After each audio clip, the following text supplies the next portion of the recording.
Huh? I found myself muttering. I knew my husband had a tendency to do things on his own, but I never thought he would pull off something this massive. What do you mean by that? My husband laughed, carefree, on the phone. It's just as I said. My mind went blank at the thought of it all. My name is Lily. My family was not rich.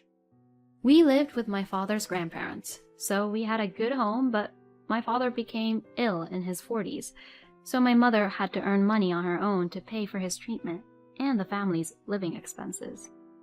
We lived paycheck to paycheck. Even as a child, I understood that. My grandfather, however, insisted that he did not want to work anymore, even though he had reached retirement age. And my grandmother, who had never worked, often abused my mother to pass the time instead of working. My mother was desperately trying to cope with it all by herself. One day, my mother, who never complained, whispered to me in between housework, "You shouldn't live with us." And it remained in my memory forever. My father was always apologetic, and he cared for my mother and me. His illness worsened and he passed away before I reached adulthood. Then, sometime later, I decided that I wanted to live with my mother when I became an adult. My mother was a patient person, and after my father left, she spent her days caring for her parents-in-law and working part-time. She worked hard, even though they complained to her to take care of them and do her job. I wanted to take my mother out of this old, leaky house someday and set her free. I had always had no trouble studying, and once I had the goal of living alone with my mother, I studied hard, went to a good school, and received a job offer from a well-known company while earning a college degree. After that, I was committed to saving my salary by shuttling back and forth between my parents' house and the office. Thanks to this, I was able to put my grandparents in a retirement home and free my mother from nursing care. I approached my mother about moving out of her current home and finding a new one, but she said it was fine because she could still afford to live there, and told me to spend some money on myself once in a while. I know somehow that you are saving for me, but it's enough. You paid for your grandparents' retirement home. You're still young. You should spend more money for yourself, she said to me. I had seen how hard my mother had worked for so long, and I was determined to repay her more. But she insisted that she wanted this house, which she had lived in for such a long time and knew how to use. So while continuing to save money for the house, I tried to focus on other things a little more. I have been avoiding girls' night outs and drinking parties with coworkers, which I used to think of as a waste of money. But I began to attend these events once in a while as a reward for myself. I met my husband at a drinking party held with people from the company. I thought there was one face I did not recognize, but that person was a male employee's classmate from college. He was in a completely different line of work than I was, and I enjoyed listening to him talk about his work. People around me laughed at me, saying, "You talk about work even at a time like this?" He and I got along well, and we went from dating to marriage in no time at all. At the time, I was happy with this smooth sailing life. Looking back, I think it would have been better if I had gone through a little bit of an ordeal. When my mother heard about my marriage, she was as happy as if it were her own. She told me that I had found a good man. My mother jokingly told me, "This is finally a weight off my shoulders," she said. My husband understood my mother, who raised me with her own hands. He said he could never have done what she did. I was very proud of my mother. When I met his mother, I was nervous about it. Him and my mother got along, but what would his parents think of me? He tried to calm me down by telling me that his parents are not so strict. He told me that they can be rather gruff, but in the end, my nervousness did not dissipate until we met. "I'm home," he exclaimed from the doorway. His parents' house was a bit old, but there was something nostalgic and comforting about it. I could vaguely hear what was probably his mother's voice coming from the living room. "Sorry, it took me so long to clean up." My first impression of his mother-in-law was that she was a friendly person. She was bright, lively, and above all, easy to talk to. "My future wife is here to greet you."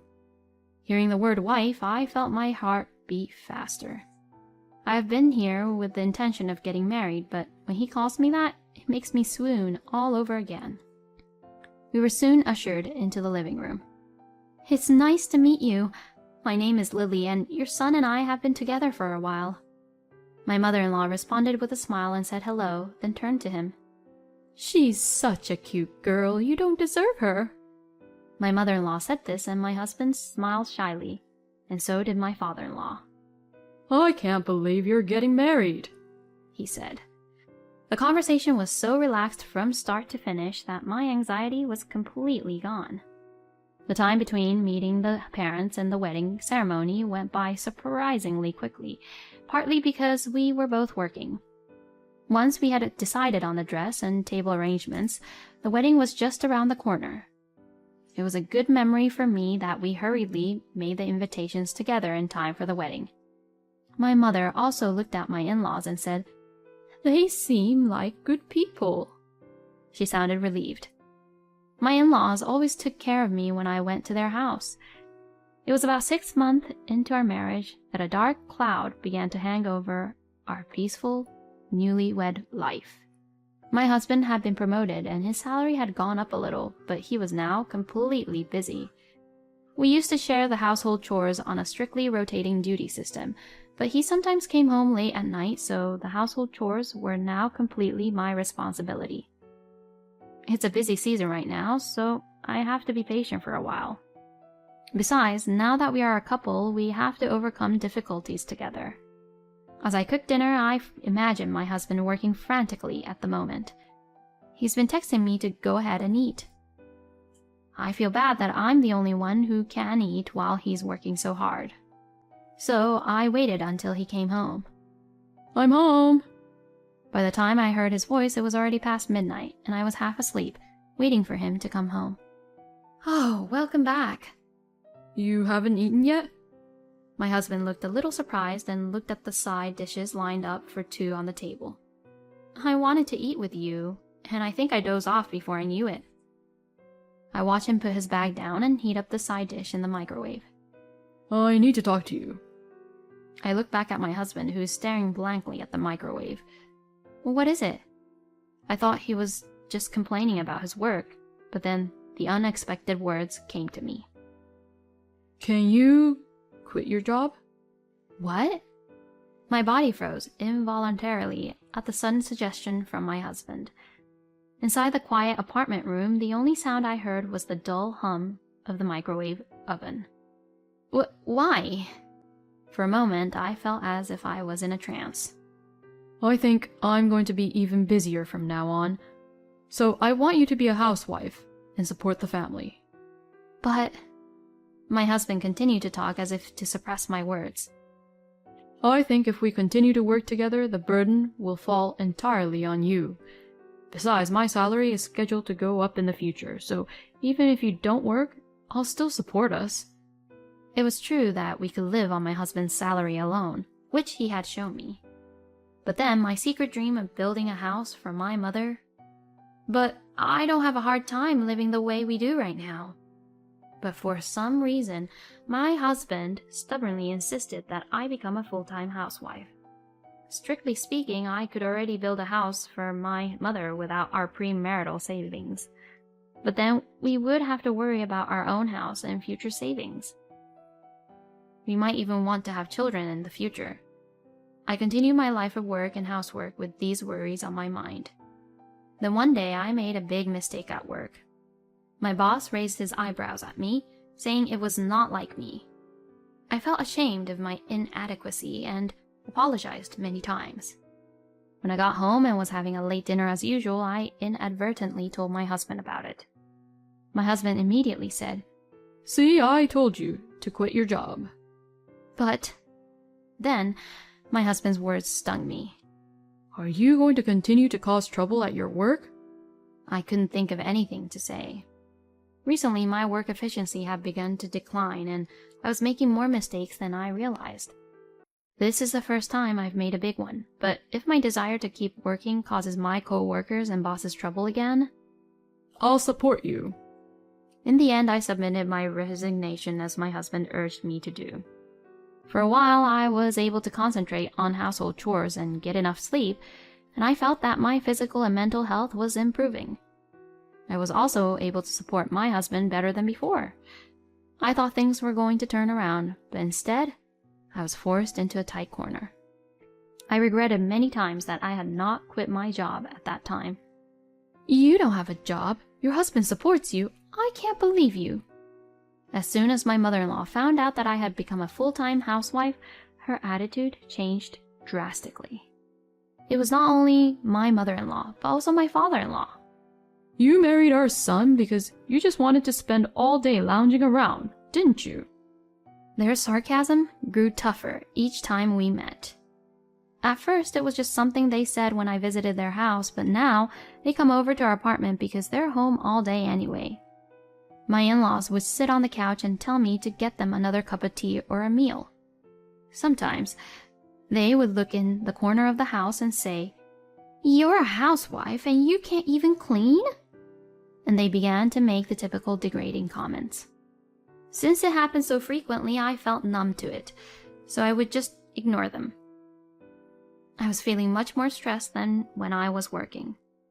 Even my husband, whom I depend on, said to me, I'm taking care of you, so you should at least do a perfect job at timing your meals. His demands escalated. He would get angry at me, saying it's common sense that I would be able to do certain chores. I would have been more comfortable if I had been working. My in-laws now come to our home without calling in advance. I was constantly on edge and felt more stressed by the day. I went to the hospital and was told it was due to temporary stress, and when I told my in-laws several times that I was sleeping in today, they now began to suspect I was having an affair. To top it all off, my husband told me, You need to take better care of my parents. He didn't seem to care about my health at all. I was exhausted. Then one day, my husband took a paid day off and invited me for a drive. I had completely forgotten about it until I heard the reason, but it was my birthday. I was tired, but I hadn't been on a road trip in a long time. What's more, he had something to show me. For the first time in a long time, my heart was fluttering, as it had when we were dating. Thank you. For the first time in a long time, I thanked my husband sincerely. But the car was going down a different road than I had expected. I was expecting some sort of restaurant with a nice view, but here we are. It was a 20-minute drive to a residential area. In front of me was a newly built house that was about 2 times larger than the other houses. It looked like a 2-family house, and in front of the house stood my parents-in-law. What? I looked up at my husband. I had no idea what was going on. This is your present, aren't you happy? My husband said while pointing to the house. What? I didn't know what to say. You guys took so long. My in-laws walked toward us with smiles on their faces. I immediately exclaimed, "This is a 2-family home. Where did you get the money to build this?" There was no way we could afford such a house with our savings, but my husband was unconcerned. Your savings. What? I saw your bank account the other day. I found that you had saved a lot of money. Thanks to you, we built a beautiful 2-family house. My in-laws must have known that they had spent my money. They were grinning and looking at me. Without the energy to be outraged, I collapsed to my knees at the reality before me. I slumped to the asphalt, unable to move my body. My husband and in-laws gazed at me with glee. I'm glad the surprise was a success. We made a great purchase. I couldn't believe that my savings, which I had saved to give my mother a house, was used without my permission. It was obvious from the magnificence of the house that my savings were almost gone. The lease of our apartment had been terminated, and without a job I had no choice but to stay in the newly built house. My husband complained to me, and every day I had to do housework for everyone, including my in-laws. I became completely apathetic and just became a machine to take care of my husband and in-laws. They wanted to use me as a convenient slave, and a moneylender. As I was washing the dishes, I heard them giggling in the living room while watching TV. It was at this point that I became angry and thought, this is not right. Why are these people living a comfortable life with my money? Why do I have to go through such hardship every day? My doubts soon turned into strong anger. I will get revenge on these 3 people. With this thought, my mind became clear as if a fog had lifted. I hired a detective to investigate my husband. To begin with, it was strange that he worked from morning till late at night and was paid that salary. Besides, my husband's attitude toward me had cooled since he had been promoted. I began to suspect that there was something behind this, and I couldn't stop thinking about it. My intuition was right. 2 weeks later, the detective showed me many photos of the scene of an affair, a young woman and my flirtatious husband. They seemed to meet frequently, and the evidence was easy to gather. I then consulted a lawyer and planted a recorder in our house. The purpose was to record my parents-in-law's treatment of me as evidence. The lawyer said that if I could get audio evidence, I could prove what they had done, and I could also claim alimony. The house was supposed to be for my mother, who had gone through a lot of hardship. And then the 3 of them entered the house knowing nothing. I will not forgive them. I first played a loud recording of my parents-in-laws yelling at me from my balcony so that all the neighbors could hear it. The neighbors were suspicious at first, but soon realized that it was the familiar voice of my mother-in-law. They were all puzzled and was trying to figure out what was going on. "What are you doing?" My mother-in-law's angry voice sounded exactly like the yell in the recording. My mother-in-law noticed this and said, "No, this isn't what it looks like." But it was too late. My in-laws rushed to the 2nd floor to come see me, and I said to them, "I can't take it anymore. I'm getting a divorce." I declared this to my in-laws. It seemed that my husband immediately heard about the commotion. It was only 7 o'clock at night, but he came home. You! What have you done? How dare you humiliate my mother and father? I tried to remain calm. "You're home early. You usually work until midnight," I told him. For a moment, my husband was upset. I had to beg them to let me go home early because things were tough at home. You're giving the company a hard time. It's your fault. He yelled at me menacingly, but I was no longer afraid of my husband's yelling. "Oh, I thought you were at your lover's place again." At those words, all 3 of them froze at the same time. My mother-in-law said, "Are you crazy?" But her expression remained the same. Then my father-in-law, as if in retaliation, banged on the desk and yelled at me. You grew up poor, so we took you in. So it's only natural that you should show this level of filial piety. That's right. You're so picky about money, but when you get married, your property belongs to you and your husband. Don't think that you can spend it as you please. Both my mother-in-law and father-in-law, perhaps energized by the situation, began to yell at me in their usual tone of voice. Don't you know the law? If I get married and it's money I saved before we got married, it's mine. You are parasites living on my money. What? My mother-in-law choked on her words. Parasites. That's what my mother-in-law used to call me. This time I had to remind her who the real parasite was. In the presence of my lawyer, I confronted my husband with the divorce papers. At first, my husband said to me, Is this some kind of threat? I won't budge, you parasite. He said, I can take your words as evidence of domestic violence. My lawyer said, and that shut him up. I'm going to charge you for taking and spending my money without my permission for what the 3 of you did and said, and for your cheating on me. The 3 of them widened their eyes. My husband says that the affair is all a lie, so I told him. I didn't want to show this in front of your parents, but I laid out the photos in the envelope in front of my husband. The look on my husband's breathless face was truly exhilarating. As a result, my husband and in-laws decided to pay me alimony, and the house, which I had bought with my savings, became mine. I immediately replaced the locks and evicted the 3 of them. Immediately after the divorce, 3 of them yelled at my doorstep, but the visits naturally ceased as they could not bear the eyes of the neighbors, who heard the outbursts left on the recorder. The house is now occupied by my mother and me.